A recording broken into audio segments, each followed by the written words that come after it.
President George Sampaio, Excellencies, ladies and gentlemen, a very good day to all of you.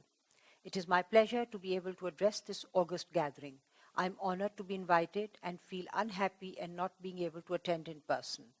Before I move on, I would like to take this opportunity to congratulate His Excellency President Sampaio on this very timely and well-conceived initiative. People displaced by war and conflict are a social responsibility which has to be collectively addressed by all the nations of the world. Displaced and unemployed youth are like a ticking time bomb.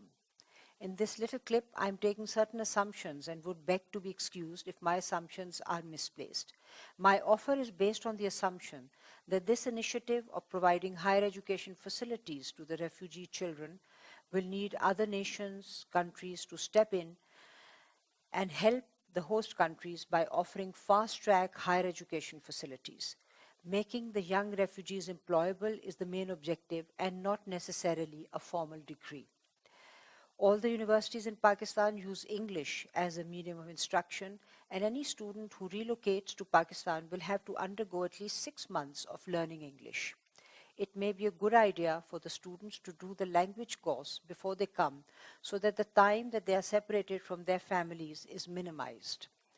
Before I go on to comment on this initiative, let me offer 10 seats in the Beaconhouse National University, and depending on the success of this first initiative, I will be happy to canvass with other universities to accept more students in various programs. My offer of hosting 10 students includes free education, board and lodge, and 1 trip back to the host country every year. I think it may be a good idea to start with a group of girls, as a mixed group may offer a certain challenge which could be difficult to manage. The Beaconhouse National University is a liberal arts university, and it has 7 schools which offer 4 to 5 year degree programs. We also have an agreement with the UNESCO Madanjit Singh Institute of South Asian Arts, under which we receive 12 students from SAARC countries, that is India, Nepal, Sri Lanka, Maldives, Afghanistan, Bhutan, and Bangladesh. We receive 2 students from each one of these countries. This will give them an opportunity to interact with students from other South Asian countries. Having said the above, my fear is that the students may not be too enthusiastic to relocate yet again to another country.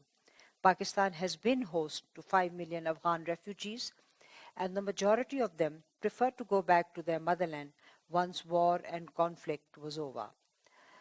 But even in going back, they have kept their contacts alive, and the trade between Afghanistan and Pakistan is handled by these very people who made contacts in their host country. Moving to another country for higher education has the additional benefit for these young refugees to network with people in another country, which is a great advantage in the knowledge arsenal of young, aspiring youth. Technical education is also an area that can help these young people become employable, and it can be imparted to them in their host countries. Once the students complete their school, they need to be put through a very thorough evaluation of their strengths so that we are able to point them in the right direction. Technical education has been very effectively developed by some countries, including China and Japan. An institute to impart this training will also provide employable skills. The Beaconhouse schools have also hosted a number of Afghan refugee children in the schools and found that they blended in quite well because of ethnic similarities. Most of the refugee children were highly motivated, did very well, and were quite comfortable with hosting refugee children, and have had a good experience with them in the past. Thank you very much, ladies and gentlemen, for your time.